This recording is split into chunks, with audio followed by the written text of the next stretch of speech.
Tudo bom? Tudo bem com você, Camila? Tudo bem. Você fala de onde? De Belo Horizonte. Eu acho que eu falo do inferno, porque eu tô no Rio de Janeiro. Tá... É filial, né? Pertinho ali. Esse calor. É vizinho. Eu tô testando uma teoria, Iona. A maçã não aguenta muito esse calor. Então, às vezes, esquenta de um jeito que eu perco um episódio ou outro. Mas aqui, o que que eu fiz? Não vou tirar a capa e coloquei o ventilador no silencioso aqui em cima. Eu acho que vai dar certo. Estou com bons Boa. pressentimentos. Espero que dê também. Do lado de cá, eu tô no ar-condicionado da sala. É um prazer te receber, tá? Eu queria agradecer pelo seu tempo. Eu tenho um respeito, um carinho muito grande pelo seu trabalho e mesmo a gente não tendo assim trabalhado junto, o que eu mais admiro em você é a sua autenticidade. Você não copia ninguém. Você tira o negócio da tua vivência, da tua percepção de mundo. E eu admiro muito profissionais assim. Você traz a vertente de comunidade, mas eu consigo ver muito além disso em você. Então, E é maravilhoso. obrigada. É muito legal esse canivete suíço de coisas que você tem dentro de você, que você traz para o conteúdo. A tua estratégia de LinkedIn é muito bonita e dá para ver que é uma parada da Iona. Tem personalidade. Ai, feliz. A gente trabalha bastante para tentar chegar nisso, né? Muito legal o que você tem feito no movimento de LinkedIn. Eu só tenho a agradecer por ter você aqui. Temos um tema maravilhoso, você me ajudou a construir essa headline. Sim. Se Muito apresente querida. primeiro. Conte um pouquinho de você, quem é Iona neste mundo de comunidades. E aí, na sequência, a gente faz aquele mergulho no tema. Boa, então. Gente, para quem não me conhece, né? Muito prazer. Bom, antes de vir para o mundo de comunidades, eu comecei aí minha vida profissional me formando em design de produto. Depois eu comecei a trabalhar ali tanto com produtos digitais, na minha primeira oportunidade de trabalho, e depois com design de serviços, numa consultoria de inovação. Nessa consultoria eu fiquei mais tempo ali, então eu utilizava do método de design para poder desenvolver projetos tanto de planejamento estratégico, quanto de inovação, quanto de serviços mesmo, né? E tudo isso me fez com que eu conseguisse ganhar uma familiaridade maior com a abordagem do design, colocar aquilo em projetos, entrar em contato com experiências, com empresas de experiências diferentes, de portes diferentes, de segmentos diferentes, né? Então, fui entendendo ali como que essa abordagem flexionava. E aí, em um dado momento da minha carreira, fui convidada para poder ir para a PM3, que é uma escola de produtos e negócios digitais, né? Para poder fundar aí a comunidade da PM3, que inicialmente só tinha reunido algumas pessoas numa plataforma ali, mas não tinha um movimento intencional de construção de comunidades. E aí eu utilizo dessa minha bagagem, desse meu know-how anterior, para conseguir estruturar a comunidade da PM3 e, enfim, depois conseguir fazer esse movimento de crescer ela junto com os alunos ali. E aí foram 4 anos quase ali de construção com os alunos, experimentando diferentes iniciativas lá dentro, definindo novos mecanismos de engajamento para os nossos alunos lá dentro, construindo um time maravilhoso ali que me ajudou dentro desse processo, né, de gerir a comunidade no dia a dia, tocar a comunidade, foi super relevante para fazer a coisa acontecer mesmo, né? E depois, em seguida, decidi vir para esse mundo do empreendedorismo, trazendo essa abordagem que eu já apliquei em outros lugares para ajudar outras empresas nesse processo de criação e gestão de comunidade, né? Então, hoje eu presto esse serviço para as empresas e estou aí tentando ajudar outras pessoas que também estão nesse processo de criar essas comunidades que geram valor para as pessoas e também para os negócios. Muito bacana essa sua jornada, me chamou muita atenção essa tua bagagem com relação a design de serviços e produto, que é muito legal e tem muito a ver com comunidade, especialmente nos pontos de estruturação e também de reestruturação, né? Aquela design dos espaços, né? Você conhece bem ali aquela experiência do Circle e é muito bonito ver esse seu caminho, que veio de uma outra área, que encaixa na outra. Eu acredito que ninguém vai ficar numa profissão só a vida inteira. A gente vai encaixando mais coisas ao longo da vida, né? Então a gente não é uma coisa só. E eu acho bonito esse repertório, esse leque de coisas que você traz para o seu trabalho. Isso é um diferencial, é uma assinatura estratégica que você tem. E Com é, certeza. e é muito legal perceber isso, assim, é admirável perceber isso. E a tua visão colaborativa para com as pessoas no LinkedIn. Você é muito presente, a gente sabe o esforço que é a gente estar presente no LinkedIn, né? E você tem feito isso com maestria e consistência nesse jogo, Tá, muito obrigada. nesse jogo do orgânico. Parabéns. Eu gosto de dizer essas coisas porque ajuda muito, né, de se manter no processo. E Obrigada. eu gostei muito do que você trouxe como sugestão do tema. Como é que a gente começaria essas comunidades já engajadas desde o comecinho, né? Eu tenho algumas perspectivas do lado de cá, de contextos, mas eu queria ouvir um pouco de você dentro do que você considera essencial para que esse começo ele já seja facilitado já dentro desse flow de comunidade que a gente quer construir engajamento. Boa. Camila, eu acho que a primeira coisa é a gente entender a essência de comunidade, né? Eu acho que quando a gente começa a flexionar a comunidade para o uso do contexto, né, de negócios, etc., às vezes a gente esquece qual que é a essência mesmo, que é uma essência relacional, né? As comunidades, elas falam sobre se relacionar com alguém, promover essa relação entre pessoas. Então, nada mais, nada menos do que a gente entender como é que um valor passa de uma pessoa para outra pessoa e como é que a gente promove um ecossistema, um lugar que vai fomentar essa troca de valor, né? Então, acho que isso é o essencial, assim.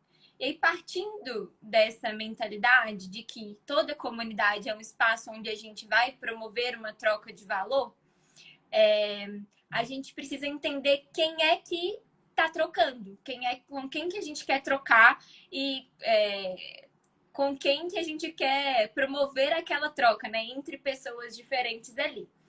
Então, a gente caminhar para um entendimento desses perfis, dessas motivações de quem a gente quer estar com a gente, é super importante, né? A gente compreender ali o que é que motivaria essas pessoas a estarem dentro de um espaço conosco, né?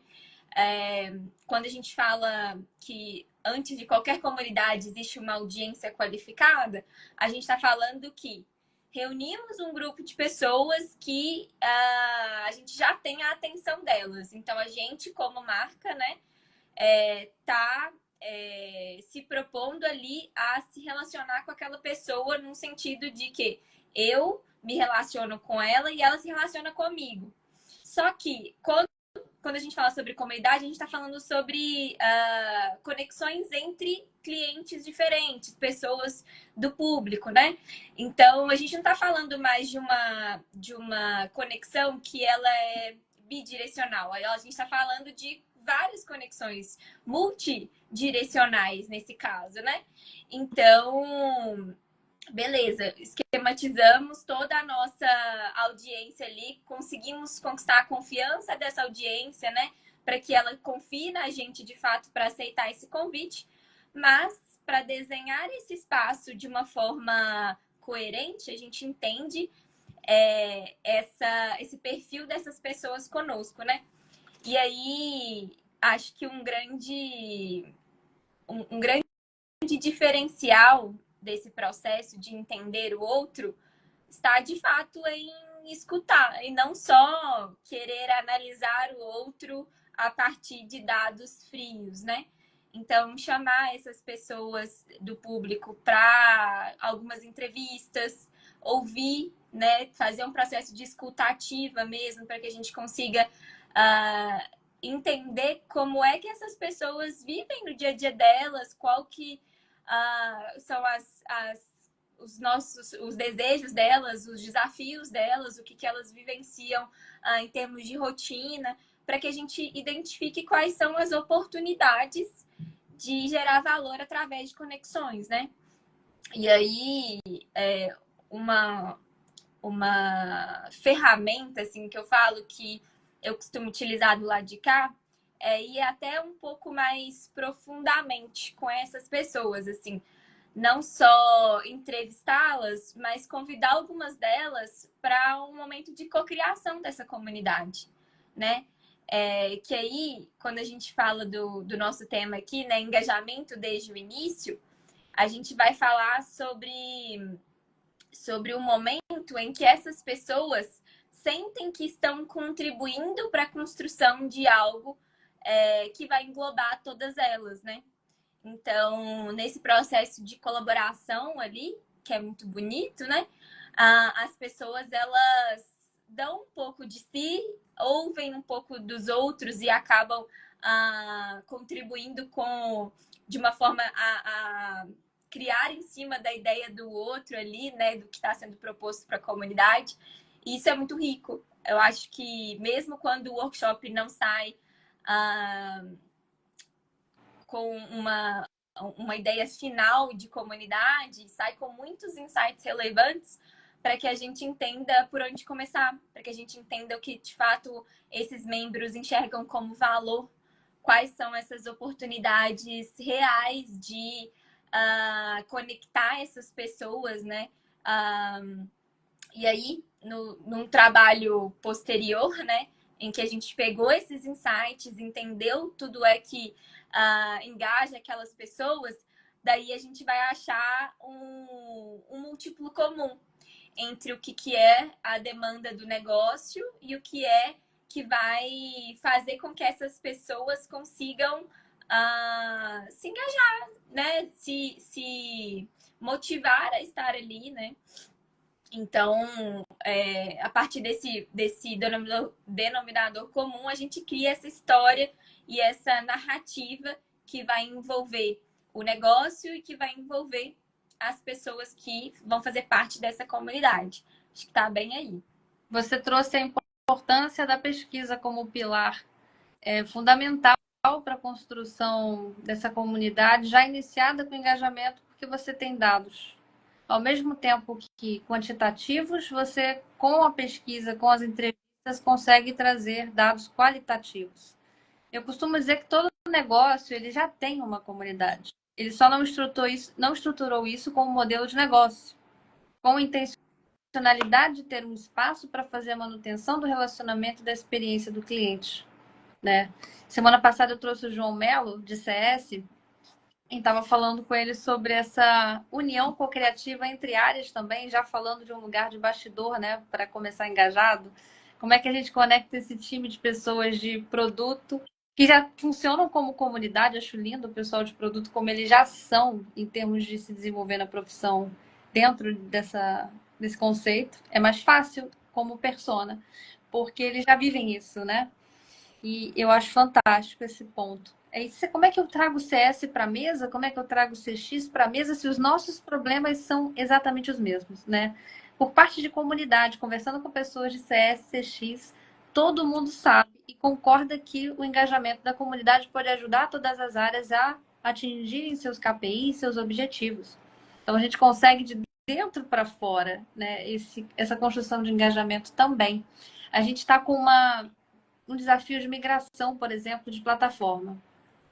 E você engajar numa nova plataforma é você quebrar vários paradigmas também dos membros que estão acostumados, às vezes, com o WhatsApp. Dependendo da persona em si, você sabe que vai ter que puxar um pouco mais pela mão nessa transição. E você tocou num ponto muito legal que eu tenho feito aqui, que é colocar eles no processo. A gente compartilha telas dos espaços que a gente está construindo para eles trazerem opiniões. Eu coloco enquetes soltas, perguntando o que não pode faltar numa comunidade XPTO. E essa enquete do WhatsApp nos trouxe coisas que eles valorizam muito e que são pensáveis para eles. Essa própria perspectiva da gente colocar a comunidade como modelo de negócio e centrar a experiência na comunidade muda completamente o jogo da construção de uma esteira de produtos. Eu não preciso ter um produto lá, outro cá, outro ali, outro acolá. Eu posso ter tudo dentro de um lugar só e essa comunidade como um mecanismo de conexão e experiência do cliente. É como se nós tivéssemos que conquistar o engajamento desde o começo, não só pela perspectiva dos membros, mas também da equipe, né, envolvida nesse time que muitas vezes é multidisciplinar, não só de pessoas de comunidade. E a gente acaba inovando com as estratégias de comunidade, dependendo do mercado que a gente entra. Eu trabalhei com o nicho de médicos, por exemplo, é muito diferente a perspectiva. Eles não estão acostumados com o modelo de aprendizagem em comunidade, porque sempre foi muito competitivo e muito isolado o processo. Mas a partir do momento que você começa a introduzir e tem paciência para manter, eles começam a entender que é possível aprender compartilhando. É tudo muito cultural, né? Sim. Assim, eu acho que, assim, se a gente olha para comunidades profissionais como um todo, há pouco tempo atrás, muita gente pensava que o outro era sempre o meu inimigo, o outro era sempre o meu concorrente, né? Então, culturalmente, é recente a gente entender que a gente pode colaborar com quem presta o mesmo tipo de serviço que a gente, ou que faz coisas semelhantes, né? Isso não é uma cultura, e aí eu tô falando só de comunidade, mas falando geral, assim, né? Não é uma cultura muito antiga, né? Então, eu acho que acaba que esse processo de mostrar valor através das conexões é um processo de educação contínua mesmo, assim. E até mesmo em lugares onde a gente vê que o perfil das pessoas tende a ser mais amigável nesse sentido, né? De acolher mais o outro e ver que o outro tem esse potencial de colaborar enfim, servir como apoio mesmo para o crescimento, né? E ambos possam tirar algo dali. Não é 100% da comunidade, mesmo tendo aquele perfil, né, adepto, não é 100% da comunidade que é assim, né? Então, eu acho que é isso, a gente vai mostrando o valor dessa conexão no dia a dia, né? Com as iniciativas, com essa, com essa, com esse desenhar da experiência do tipo assim, cara, se você trabalhar em conjunto com essa pessoa, olha o valor que você gera, né? Eu acho que é difícil, não é algo fácil, como todo processo de educação, mas é super possível, né? Como se a gente trabalhasse uma experiência orquestrada, né? Indo para o lado de comunidade. O pessoal do CS fala muito em onboard orquestrado. Só que a gente toca uma banda desde o onboard até o momento que a pessoa está interagindo numa facilitação online, né? Vários pontos de contato. É como educar comportamento. Porque a comunidade vai ser para essa pessoa, idealmente, um produto formador de hábitos, né? E aí ela vai criar o hábito de entender que os rituais existem, que os espaços existem, por que que eles existem, quanto que eu posso agregar a isso e também ser nutrido por esse conteúdo aqui. Isso do compartilhar, acho que pega bem nesse lugar do engajamento, né? A gente culturalmente foi desenvolvido a achar que eu perco quando eu compartilho. E se alguém me copiar? E isso mata muitas vezes o engajamento desde o começo. Ou medo de ser julgado, né? Porque quando a gente vai para uma comunidade, a gente tem que ensinar as pessoas que não é uma rede social onde você vai ser cancelado, né? A gente tem uma moderação e uma gestão para trazer inclusão, para educar o comportamento de que você pode ser você e trazer uma visão diferente. Você pode questionar o professor respeitosamente e trazer uma nova perspectiva. Não necessariamente é uma disputa por quem tem a razão. E a comunidade acaba ensinando isso. São as histórias dos membros, não só de sucesso, mas também de fracassos, que torna esse lugar tão valioso. É um conteúdo que não tem no Google, é a experiência da prática das pessoas. E um nicho que me surpreende muito é do pessoal 40, 50, 60 a mais. O quanto que eles já entenderam comunidade como algo importante. E o quanto que se a gente estruturar um onboarding pensado nesse público, a gente consegue já engajá-los bem desde o começo. Porque existe a necessidade emocional e a percepção de valor disso muito grande. Isso é algo que tem me surpreendido. Gamer, por exemplo, o pessoal de jogos, eles são um grande exemplo para nós. As estratégias de vendas são completamente diferentes do que nós vemos em marketing digital, por exemplo. Muitos deles nem usam financiamento coletivo, tem várias outras coisas. Eles crescem por conta deles mesmos. Um vai chamando o outro. Não é um lugar com posicionamento para todos, é sim segmentado intencionalmente para já engajar desde o começo por causa disso.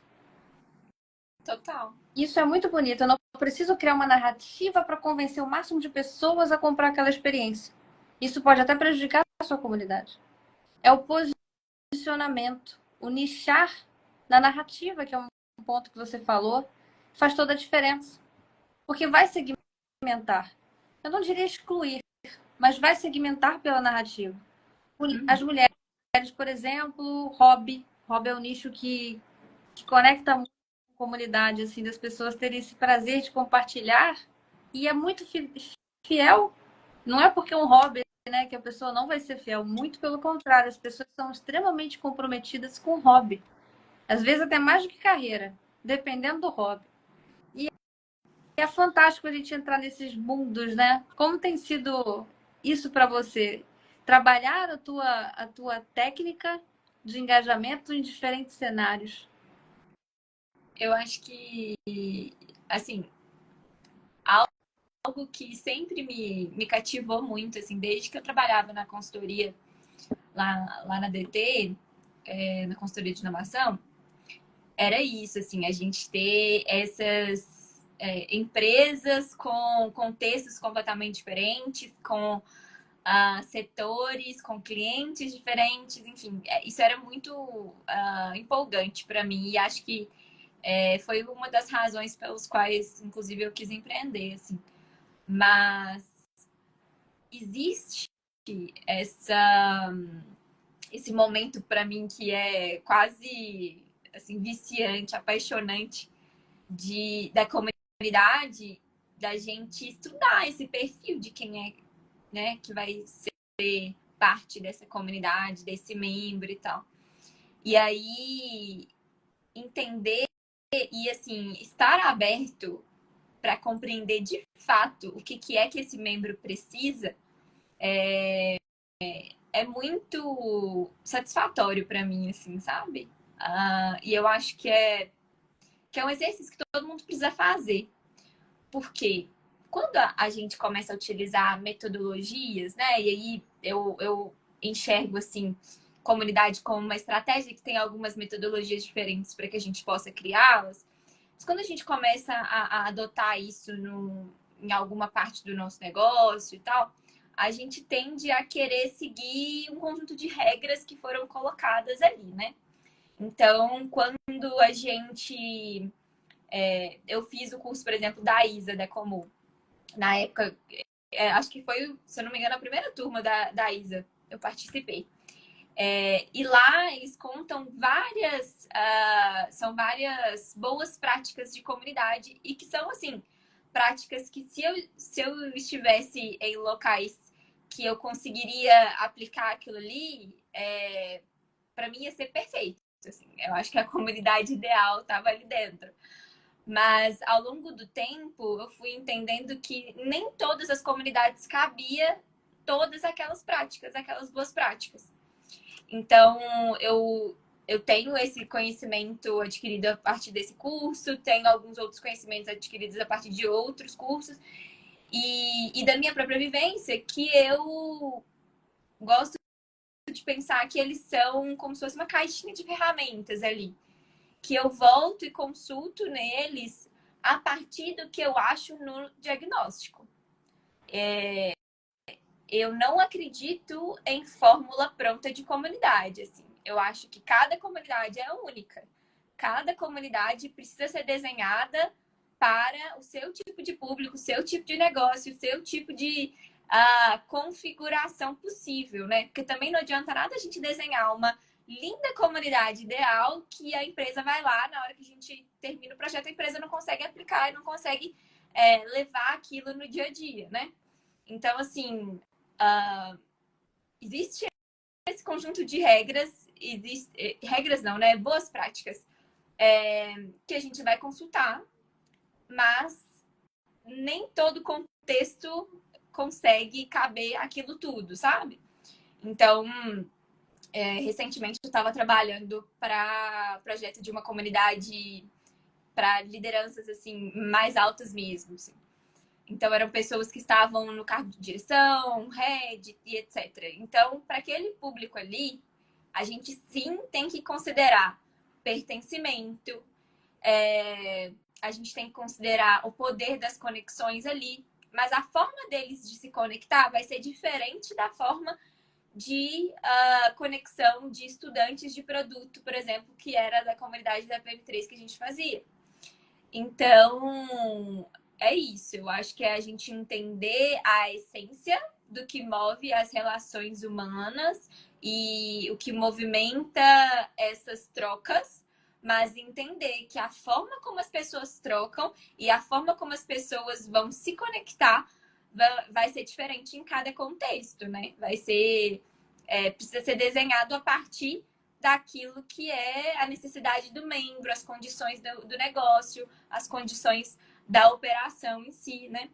Então, é isso que eu levo muito para mim, assim, de fantástico, que é a gente pegar esse conjunto de informações em uma etapa e transformar esse conjunto de informações em diretrizes pé no chão para criar uma comunidade que faça sentido naquele contexto, sabe?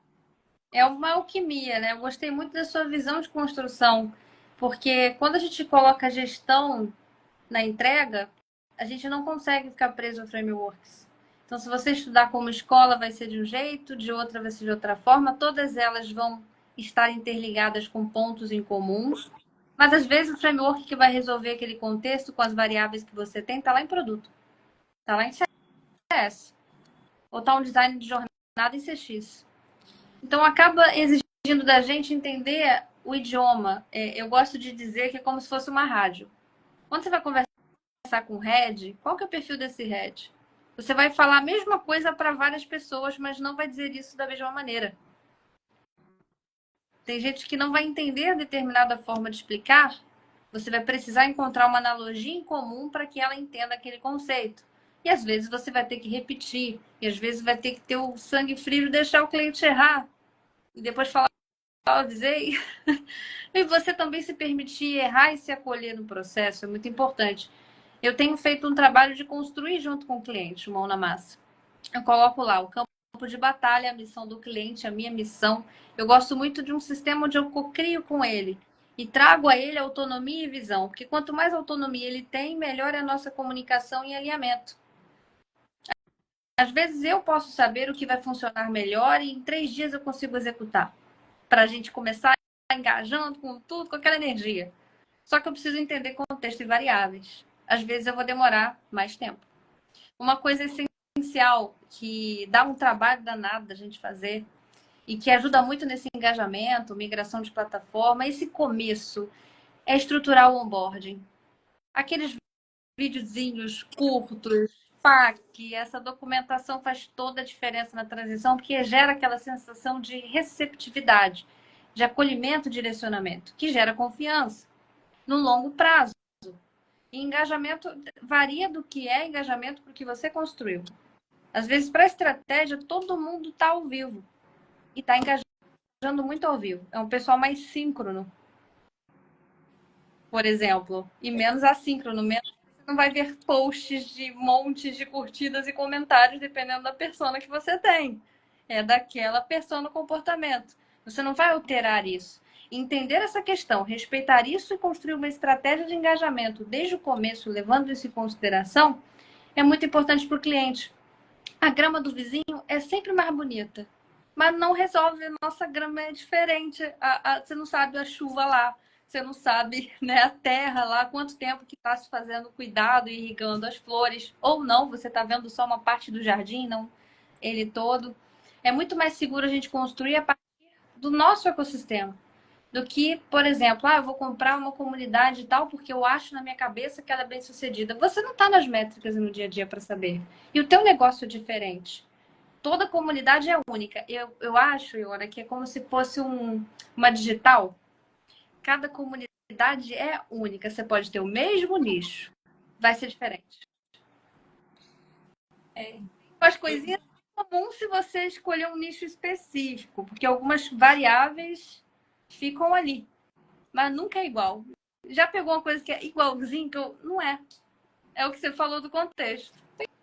Pois é, porque assim, quando você fala da comunidade e a gente tá falando sobre, de novo, relacionamento, a forma como esses relacionamentos acontecem também vai ser ditada a partir dos valores da comunidade, né? A partir da forma, da facilitação daquela comunidade ali, das interações daquela comunidade. Então, assim, eu acho que são muitas variáveis que fazem a comunidade ser única, sabe? E a gente não tem como pegar e transpor as mesmas variáveis de uma comunidade para outra, sabe? É gente, não tem como a gente ter esse controle todo, né? Mas o que eu falo muito é isso, assim, quando você tem método para criar, para experimentar e para aprender, você consegue fazer isso de uma forma mais orientada, no sentido de que você construiu alguma coisa que não deu certo em termos de ação, de iniciativa dentro da comunidade, você já sabe o que é que você vai precisar fazer para a próxima, sabe? Então, eu acho que o mais importante é isso, assim, você ter um método claro de como você vai fazer a coisa. E se não der certo, o que é que. Como é que você vai utilizar daquela informação para melhorar depois, sabe? Eu passei o meu primeiro ano ali de PM3, nesse processo que a gente tinha construído já, a comunidade já estava recebendo mais pessoas e tal, testando iniciativas. E foi muito bonito, assim, porque dentro da comunidade as pessoas viam o nosso esforço de tentar entender o que era melhor para eles, né? Então a gente estava o tempo todo coletando as métricas de satisfação, conversando com as pessoas, entendendo. E era muito legal porque anos depois a gente foi coletar alguns depoimentos de alunos que estavam lá na comunidade até hoje não, né? Até o momento ali. Mas essas pessoas viraram e falaram, cara, uma das coisas que eu mais achava incrível era que a gente era ouvido. Nesse sentido de que, putz, teve algo que deu errado, quem estava à frente da comunidade ouviu. E mesmo que não houve tanta uma modificação do tipo aquela iniciativa deixou de existir. Não, a iniciativa pode ter continuado, mas eles testaram outras formas. Eles tentaram fazer aquilo de um outro jeito, considerando a minha opinião, a mudança ocorreu nesse caminho, sabe? Então, enfim, é tudo dentro desse processo mesmo de entender como é que a gente vai fazer as coisas, para quem a gente vai fazer e beleza, deu errado no sentido de teve alguma parte da nossa iniciativa que não funcionou da forma como a gente gostaria, o que é que a gente vai fazer de diferente da próxima? E é quase um looping de otimização, porque ouvir a voz da comunidade dá o direcionamento que a comunidade precisa. Nosso trabalho é muito mais de ouvi-los e basear estratégias com base nisso, né? Criar estratégias com base nisso do que qualquer outra coisa. Essa dor de não ser ouvido encontrar um lugar onde você é escutado e que pelo menos é acolhido o que você traz, não é sobre vamos fazer o que você está trazendo, mas é sobre, cara, a pessoa realmente me leu e me respondeu, eu percebi que ela leu o que eu escrevi. Isso é uma moderação qualificada, porque não é como um suporte que você vai copiar uma faca e jogar ali. As pessoas percebem e isso incomoda quando você está numa comunidade. Então, a moderação técnica, ela acaba sendo talvez um segredo tão importante quanto a tecnologia ou a plataforma que você vai escolher. Que a pessoa sente, caramba, me escutou. Faz uma diferença muito grande e tem coisas que fidelizam o cliente que a gente nunca vai saber. Por causa de um detalhe de uma facilitação, por exemplo. Sabe? Um entendimento de personalizar algum ponto na jornada, entendendo o contexto daquela pessoa, entendendo a qualidade daquele membro para a comunidade, a partir dos dados. Pô, essa pessoa aqui era muito engajada há 2 anos, engajada direto, do nada ela sumiu. O que aconteceu? Às vezes ela vai me trazer um indicador de uma crise que eu vou ter daqui a 3 meses. Essa escuta ativa talvez seja aí um dos principais pilares desse assunto de hoje, que é onde as pessoas estão mais carentes, serem ouvidas. A resposta geralmente é pronta no atendimento, num saque, é geralmente para cumprir tabela, respostas assim, a gente lê a pessoa, entende o que ela está sentindo. Eu costumo dizer que o membro que mais reclama é o melhor membro que você tem. Porque é a partir do que ele traz que você consegue estruturar muita coisa. Esse cara está pronto para fazer advocacia da comunidade, só precisa ser educado intencionalmente a isso. Ser ouvido pelas dores que ele traz. Tem muita gente que reclama porque sente que a maneira que ela tem de contribuir com o mundo. Se ela está reclamando é porque ela ainda se importa com aquele lugar. Então ela não vai cancelar num primeiro momento porque ela está reclamando. Ela está tentando evitar o cancelamento. Agora, se ninguém escutar, em pouco tempo você perde aquela pessoa. E assim, as pessoas vão embora.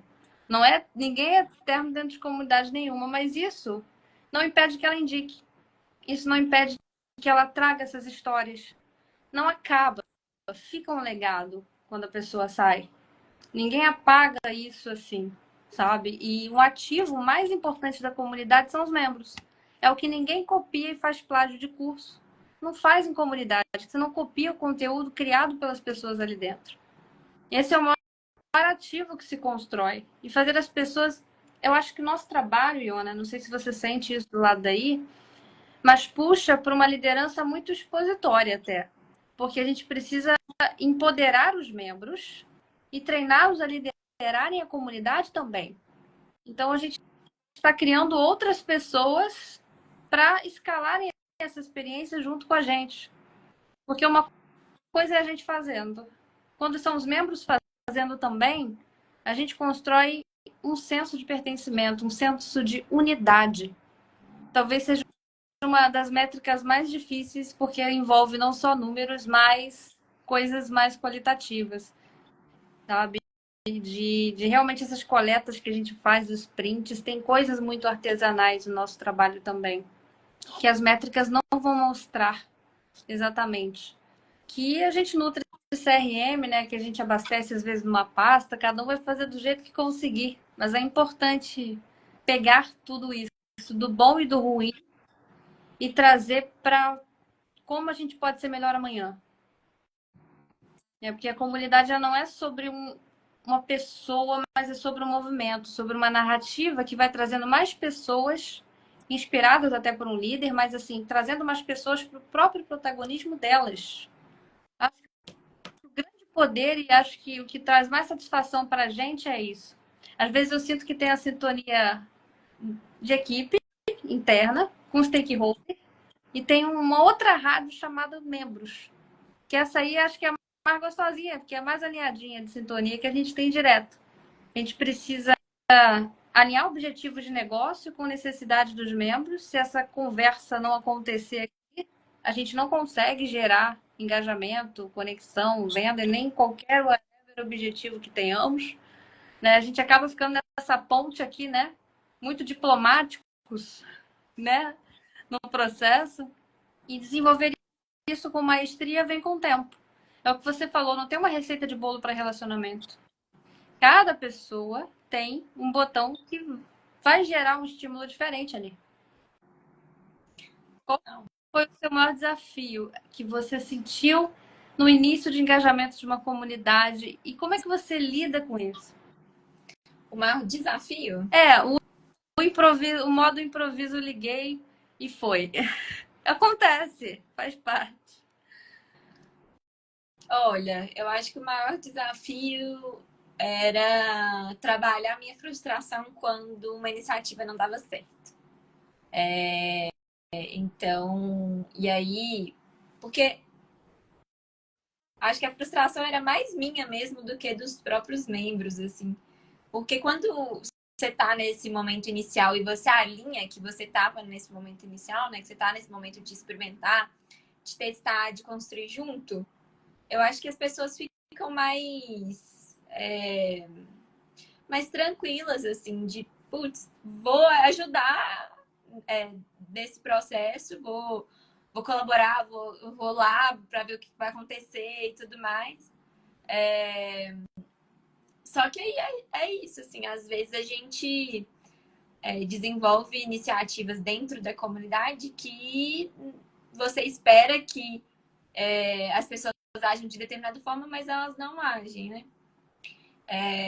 Isso aconteceu, acho que umas 2 vezes no meu inicinho da PM3. Mas eu acho que todo mundo que foi, assim, chegou aí e tal, viu esse esforço de da gente conseguir contornar e ainda assim gerar valor dentro desse espaço que tinha menos pessoas, etc. Então, eu acho que era o principal desafio. E eu acho que o momento mais desafiador não é nem nesse início. Eu acho que o momento mais desafiador vem depois, quando você tem pessoas em ciclos diferentes da comunidade já convivendo lá dentro, né? E aí você tem que trabalhar o engajamento, às vezes, de uma forma diferente. Porque quem tem um tempo de comunidade maior vai ter determinadas expectativas. Quem tem um tempo de comunidade menor vai ter menos ou outras expectativas. Então, eu acho que para mim isso era o mais desafiador, assim, quando a gente conseguia gerar esse denominador comum para todo mundo e fazer o engajamento acontecer. Mas a saída para essas coisas sempre foi cocriar, assim. Mesmo quando não dava para fazer o workshop, por exemplo, de cocriação, mas ir ali e conversar com um determinado membro de tal perfil que eu sei que precisa engajar mais, outro membro de outro perfil. Ah, beleza, esses dois eu preciso ter comigo. Então, compreender o que motiva essas pessoas e tentar desenvolver uma ação a partir disso era o caminho, assim, sabe? É sempre uma pesquisa, né? E a gente trabalha sempre com amostragens. Dentro de uma comunidade, você pode ter até a mesma persona, mas níveis de consciência e momentos diferentes na jornada. Então, está chegando agora, da profissão de instituto, vai chegar na comunidade com uma perspectiva de passar por um processo de educação diferente. E quem já está lá vai ter outras expectativas ou outras dores que vão chegar com esse amadurecimento da jornada profissional. Acho que o desafio é esse mesmo: ler todos esses cenários e trazer a comunidade como um ponto de conexão para que as pessoas encontrem o sucesso através da comunidade e evitem o fracasso através do coletivo. Né? Muito legal a perspectiva que você trouxe aqui sobre essa questão de concorrência, o quanto que a comunidade quebra com isso, que é um grande paradigma e uma questão cultural muito forte, né? Eu venho procurando estudar sobre ecossistema de parceiros, existe uma literatura sobre Ecosystem Lead Growth, né? A gente fala muito de Community Lead Growth, mas entender como pessoas que fazem o mesmo que eu podem ser complementares a mim numa jornada de cliente. E a gente quer um com o outro. Cross-sell, upsell pode ser feito por pessoas da mesma área. Por que não? Eu comecei a me cutucar com esse por que não.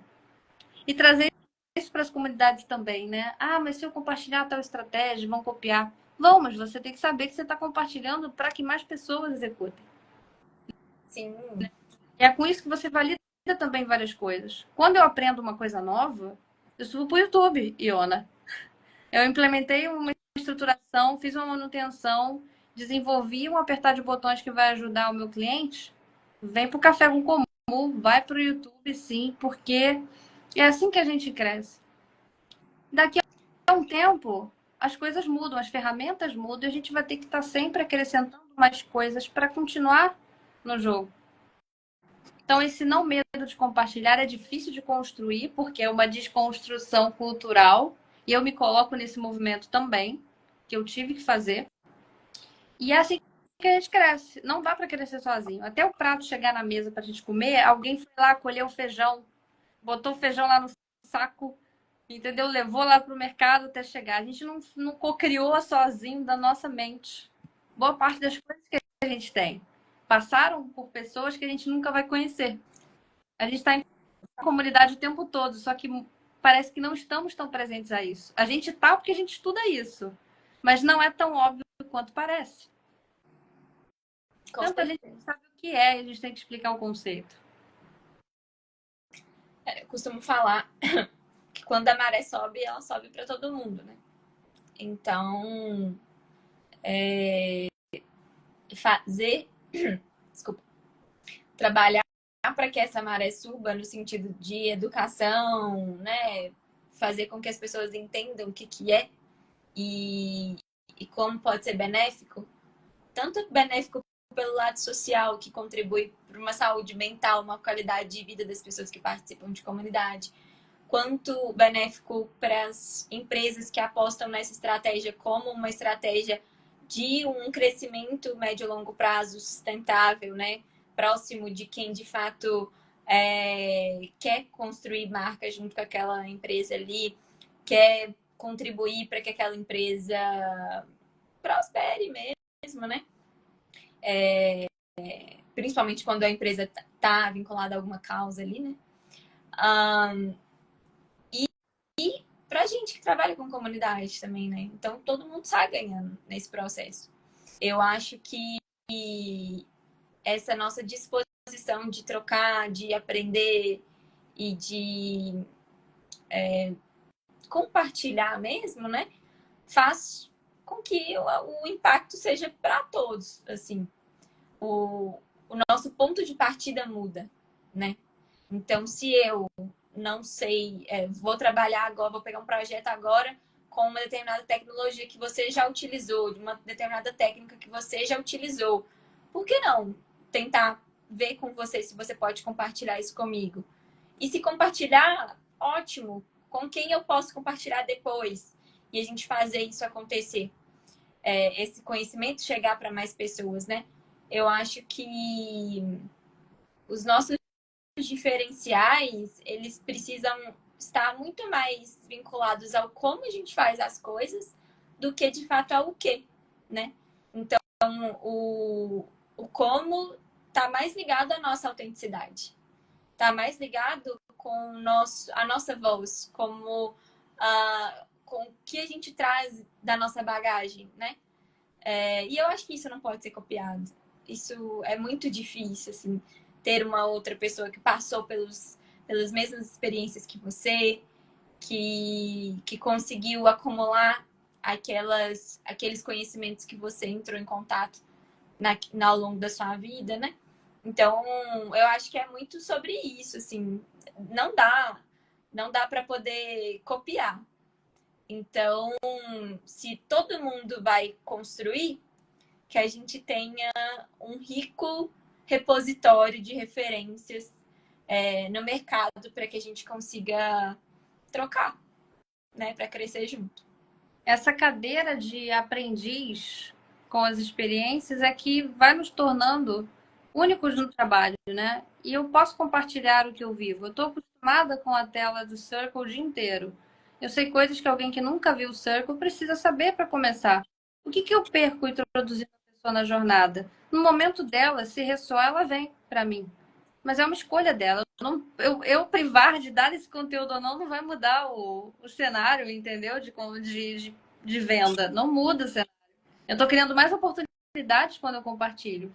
Por exemplo, eu não gosto de trabalhar com Discord, mas pode ter alguém que super ama e adora e está ali o dia todo, assim como eu estou no Circle. Quem é essa pessoa que eu posso indicar para que se faça um diagnóstico? Eu sempre falo, gente, faz diagnóstico. Todo mundo autorresponsabilidade nos processos de indicação. E de repente vai ser uma oportunidade para aquela pessoa. Eu sempre busquei construir isso. Com complementares também é muito legal, né? A partir do momento que numa jornada compartilhada eu tenho sucesso, você tem também. Se a gente trabalha naquela plataforma, que é o lugar onde, né, a plataforma ganha, porque o cliente continua, né, o criador continua e a gente ganha na manutenção. Então todo mundo ganha, não tem uma relação de perda na jornada compartilhada. É cada um sabendo se posicionar. Então tem expertise e coisas que eu sei que o meu colega gosta. Às vezes você é uma pessoa de comunidade, mas no teu freela você faz um tráfego pago, você cria um e-commerce, por que eu não vou indicar? Se a dor do cliente é justamente aquilo que você entrega. Eu cresço com isso.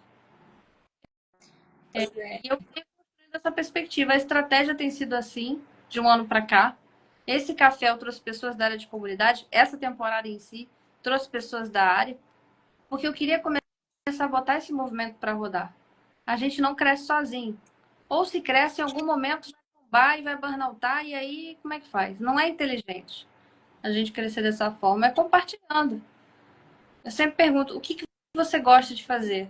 Quais experiências você tem? E a gente vai compartilhando assim. Eu não vejo outro formato. E a gente vai criando comunidades em cima das jornadas, por exemplo, com profissionais parceiros. É isso, né? E eu acho que, assim, ter essa integridade, né? Ter essa condição de falar, assim, abertamente sobre, também faz com que a gente tenha mais pessoas que confiam no nosso trabalho mesmo, né? Tiveram algumas pessoas que já chegaram para mim, sabendo, né, que eu faço esse processo de criação de comunidade para marcas, falando, olha, eu queria muito criar a comunidade da minha marca e tal. E aí eu virei para a pessoa, conversei com aquela pessoa para poder entender um pouco do momento do negócio, conversei para poder entender um pouco do perfil, de como que ela tinha chegado naquela conclusão de que ela precisava ter uma comunidade para o negócio. E aí tiveram algumas vezes em que eu falei com a pessoa, assim, olha, eu acho que não é o momento de você ter uma comunidade agora. E aí eu tava até conversando com uma colega de trabalho que ela me zoou, assim, ela falou, nossa, mas como assim? Você tá, entre aspas, né, dispensando o cliente, você tá não é desmerecendo, como é que ela falou? Desincentivando o seu serviço. E aí eu virei para ela e falei, olha, se eu vendo para alguém que não tá pronto para comprar, vai todo mundo perder, né? Ou se eu vendo para alguém que tá achando que comunidade é um grupo do WhatsApp aleatório, né, que não tem gestão e etc, vai todo mundo perder, gente. Não adianta. É preciso um processo de educação antes, sabe? Sim. Então, eu falo diretamente, eu falo, olha, não acho que é o seu momento de ter comunidade. Eu acho que se você quiser experimentar essa abordagem, existem estratégias possíveis para isso, mas que a solução não é criar uma comunidade do zero, uma comunidade da marca especificamente, se a pessoa não está dentro desse momento. Mas beleza, que tal patrocinar quem está fazendo comunidades do seu nicho, comunidades relevantes, comunidades que tem um trabalho de engajamento sério, uma comunidade que é pautada em cuidado com o membro, né? Então, por que não? Né? É um Então, outro eu tabu acho que que você quebra, porque não existe concorrência entre comunidades. É outra coisa que é uma bandeira que eu adoraria levantar. Que quanto mais comunidades daquilo, melhor para o movimento e todas ganham. Porque ninguém nunca procura uma só, tá sempre procurando mais de uma. E isso não faz a pessoa cancelar. a sua comunidade? Assim, até então, eu nunca cheguei num ponto de alguém virar e falar, não, não quero, porque vai ser concorrente da minha comunidade. Não. É, eu acho que as pessoas recebem bem essa abordagem de que, putz, ainda não quero colocar investimento em criar uma comunidade própria, né? Porque para algumas marcas até tem um certo risco, dependendo do tamanho da marca, né, e tal, vai demandar um pouco mais. Não, beleza, vou experimentar essa abordagem de relacionamento. Como que eu posso fazer isso ainda não criando a minha própria marca? Você pode apostar em patrocinar marcas que já existem, ó, comunidades de marcas que já existem, né? Comunidades específicas, comunidades nichadas que têm relação com o seu público. Pode desenvolver uma experiência de comunidade pocket, né, que a gente fala, dentro de um evento. Então, testa ali com aquelas pessoas que estão dentro daquele evento que você está desenvolvendo, que tal aplicar algumas técnicas de comunidade ali para ver o que é que acontece, né? Porque eu acho que a partir disso a pessoa consegue entender um pouco mesmo, um gostinho assim, do que é o impacto de se criar um relacionamento profundo com as pessoas, assim. É possível fazer isso minimamente ali só para que a pessoa consiga ter esse gostinho mesmo, assim, do impacto. E é interessante esse nichar que você faz, que dá para fazer de N formas, né? Tem nichos que você pode não trabalhar e indicar alguém que trabalhe com aqueles nichos. Pode nichar por plataformas que você trabalha, né? Por mentalidade e comportamento de cliente também, que é possível nichar por isso também. Às vezes, num alinhamento, você já percebe em pouco tempo que aquilo não vai fluir bem. Então, você já posiciona alguns pontos. E sempre eu dou um próximo passo, né? Esse nosso café vai ajudar muita gente a criar consciência sobre comunidade. Os outros cafés também. Então, assim, nunca acaba o processo de educação. Eu comecei o YouTube tem 1 ano e toda semana tem vídeo lá sobre comunidades e o café começou em setembro. E eu pensava, cara, será que alguém vem? Eu tinha isso comigo e eu me esforcei para começar a trazer as pessoas, não só de comunidade, mas que estão dentro desse ecossistema e estão no campo de batalha, igual você e eu.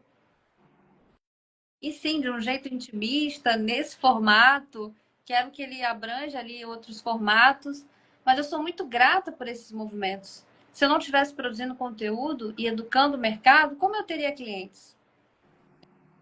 Eu não teria. Então, quando eu vejo você fazendo seus conteúdos, eu fico orgulhosa, eu fico feliz. Quando engaja, é como se eu tivesse postado. Então, eu tenho esse sentimento de unidade. E é uma coisa que vem da personalidade da gente. Assim, e você fica mais lá no LinkedIn, eu fico mais lá no YouTube, e as coisas se conversam, porque em algum assunto que pesquisarem a Camila, podem encontrar a Iona também. E aí chegarem ao nosso podcast. É um conteúdo que está sempre verde, né? O Evergreen. A gente vai chegando nas pessoas. A gente pode trabalhar em um mesmo projeto juntas, ou então em comunidades diferentes dentro do mesmo projeto. Olha quantas composições podem existir. Comunidade de treinamento, que é você faz para evento, né? Tipo um bootcamp. E aí, você está na comunidade do produto. Esse jogo de vôlei é o que mantém o mercado crescente e aquecido. Então, a tua expertise e vivência em produto, quanto que otimiza o repertório de comunidade? É ir além do curso, é ir além do framework. Eu fiz o Circle Academy, eu estudei com a Isadora também. São métodos diferentes. É diferente a maneira de desenhar métricas, é diferente a maneira de construir, mas eu posso chegar no mesmo resultado. Contexto e variáveis, como a gente conversou aqui. Então, muito bacana essa perspectiva. Eu vejo de áreas diferentes. Como é que a gente aprende com as áreas que são diferentes, pensam diferentes, a gente fala a mesma língua? Como é que eu converso com marketing? Como é que eu converso com vendas?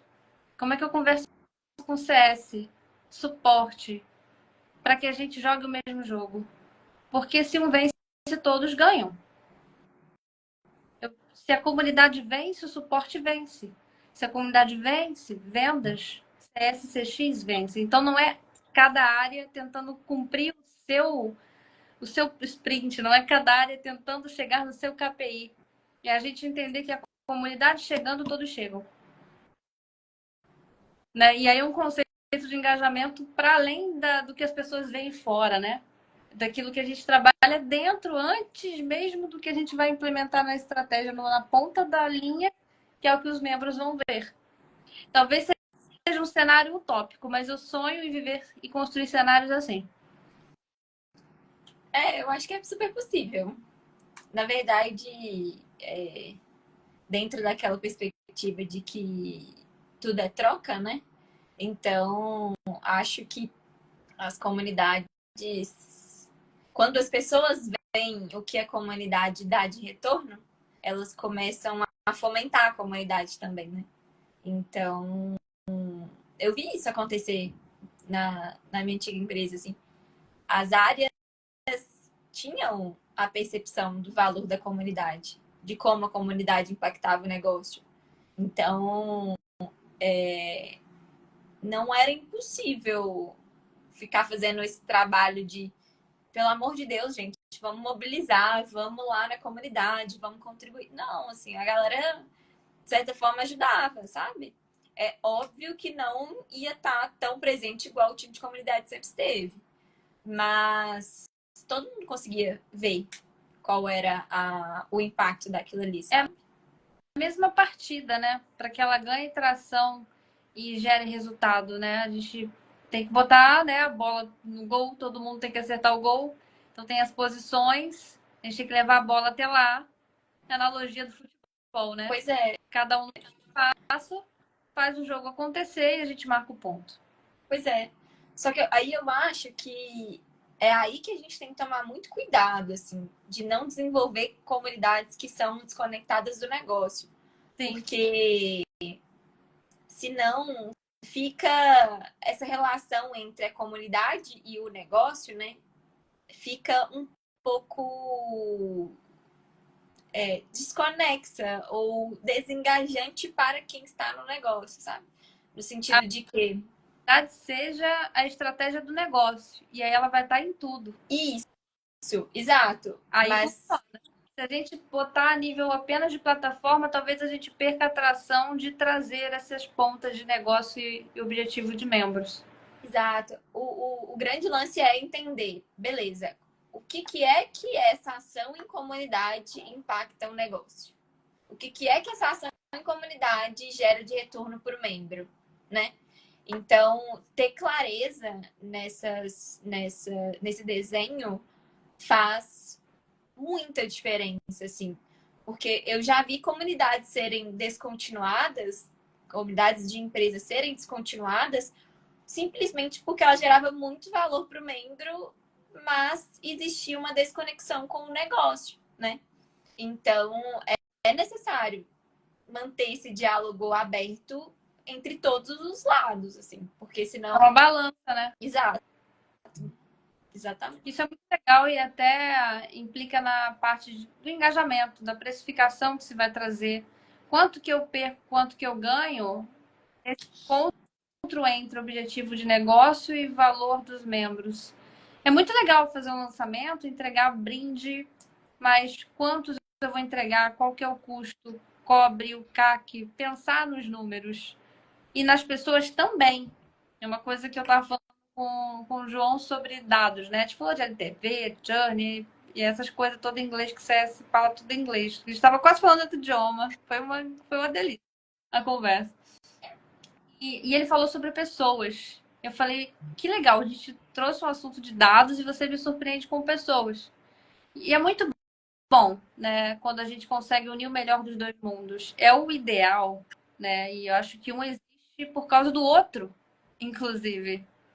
Né? Bem importante a gente salientar isso. Eu gostei dessa visão estratégica e de equilíbrio que você trouxe para esse café. Eu adorei conversar com você, Iona. Eu acompanho seus movimentos e estou muito feliz você veio. Assim, foi um convite lá no final do ano. Falei, ó, vou preparar 2025 já. E você aceitou prontamente, me ajudou a construir esse episódio, me ajudou a divulgar e antecipar esse evento.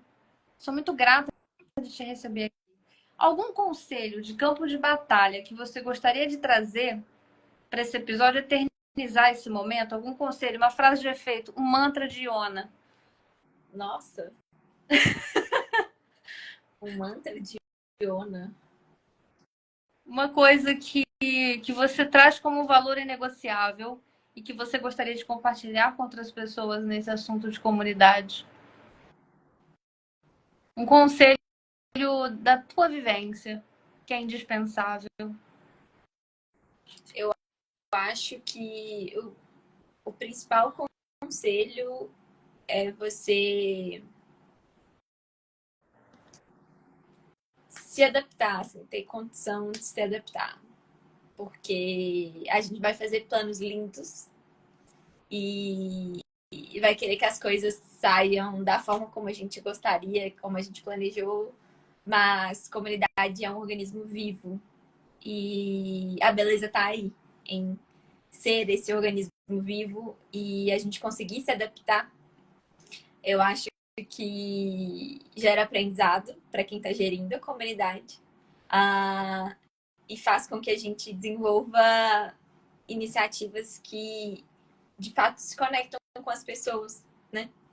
Porque a gente tem que descer desse pedestal de achar que a gente sabe tudo sobre os membros e tal. A gente tenta saber alguma coisa, mas no final do dia a gente precisa ouvir, sabe? Importante, né? Adaptabilidade, flexibilidade. Eu tenho uma busca incessante por conhecimento, pego o conselho de que diz busca conhecimento, acho importante, mas não apenas buscar o conhecimento, mas aplicar o mais rápido possível, né?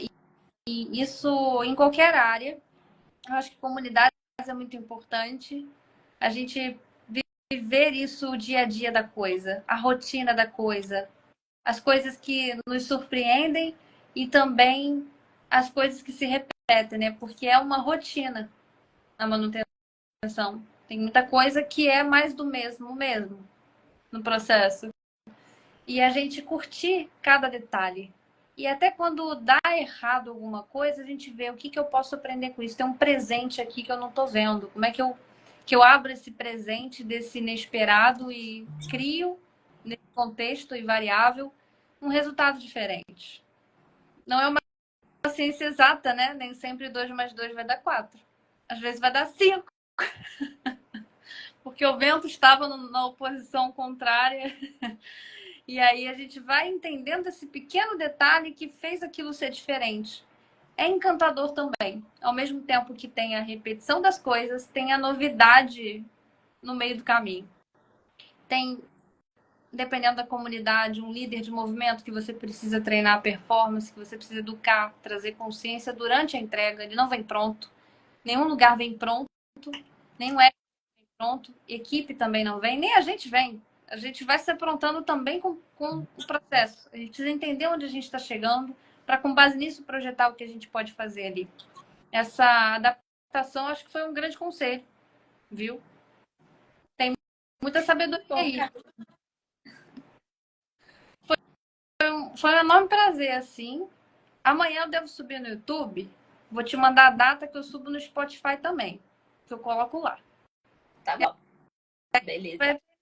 Isso. Eu vou divulgando a gente, ó, o ano inteiro em vários momentos diferentes e pontos de contato diferentes. Até no Pinterest, se der, eu tô botando. Se der, eu passo lá com o link, eu tô enfiando lá. É importante que essa mensagem chegue. E hoje a gente contribuiu bastante com o mercado. Com E certeza. todo dia a gente faz um pouquinho mais. Com certeza. Obrigado, tá? Obrigada a você, Camila. Foi muito bom participar aqui e conversar com você. E eu, usando aqui meu caractere de capitã, me despeço. É um personagem que criei mesmo, para desenvolver as skills que eu preciso. E tá dando bom, é diferente, mas estamos indo. E, cara, obrigado por tudo. De verdade, por todo o seu carinho, por toda a sua dedicação, sua organização e a visão que você traz. Você realmente é uma pessoa que tá no jogo para compartilhar o que você vive e disposta a aprender. Esse teu posicionamento de especialista, aprendiz, é maravilhoso. É assim que a gente cresce. Juntos, né, Camila? Sim.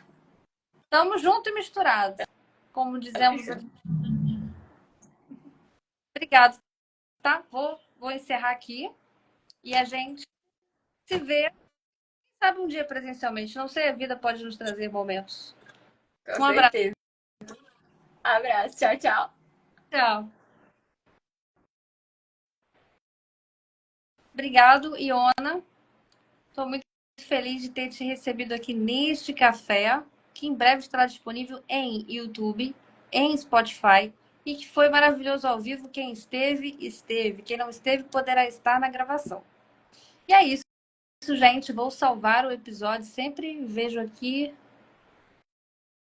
como eu compartilho sem excluir, muito importante, porque esse momento é épico e vai ficar para a história. Muito obrigada pelo tempo de vocês.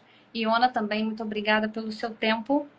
E até o nosso próximo café, que já será a terceira temporada em abril.